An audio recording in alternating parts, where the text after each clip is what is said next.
বিৰাট ভাল ভাল কমেডি দিম আৰু মই আজি আপোনালোকক মই মোৰ ইউটিউব চেনেলৰ বিষয়ে কেইটামান কথা ক'বলৈ ভিডিঅ'টি বনাইছোঁ। আপোনালোকে বেলথং ৰাভাক আৰু এই চেনেলত নাপাব, কাৰণ বেলথং ৰাভা এইবাৰ নতুন ৰূপত আহি আছে। তেওঁৰ নতুন চেনেল হয়। তেওঁৰ বেলথং ৰাভাৰ নতুন চেনেলটোৰ নাম হৈছে এ ৰাভা বুলি লিখা আছে, এ ৰাভা। আপোনালোকে বেলথং ৰাভাক তাতে নতুন ৰূপত পাব নেকি? আজি আপোনালোকে এক বছৰ পাৰ কৰিলে কিন্তু তাই বিশেষ কামত কিবা বাধা বিঘিনি পাইছে কিজানি। তাৰ কাৰণে আপোনালোকে বেলথং ৰাভাক যদি চাব বিচাৰিছে নতুন ৰূপত, তেতিয়াহ'লে আপুনি এই মোৰ কাষতে বহি আছে বেলথং ৰাভাক দেখাই দি আছোঁ। হয়, নমস্কাৰ নমস্কাৰ। এয়া আপোনালোকে নতুন ৰূপত দেখিবলৈ পাইছে বেলথং ৰাভা। আচ্ছা, বেলথং ৰাভা আপুনি নতুন ৰূপত মোৰ ইউটিউবাৰসকলক কিবা ক'ব বিচাৰে নেকি?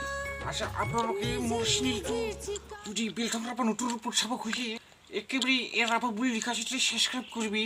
তাতে মোক মোৰ কমেডি ভিডিঅ'টো দেখাব আৰু কি মনি কৰি মই সেই ভিডিঅ'খিনি আপলোড কৰি দিম। তাতে আপোনালোকে ছাবস্ক্ৰাইব কৰি বেল আইকন দাবাই দিবি।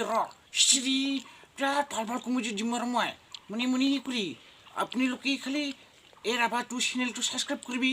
তাতে চাবি কি মোক ভাল ভাল ভিডিঅ' আপলোড দিম আৰু মই।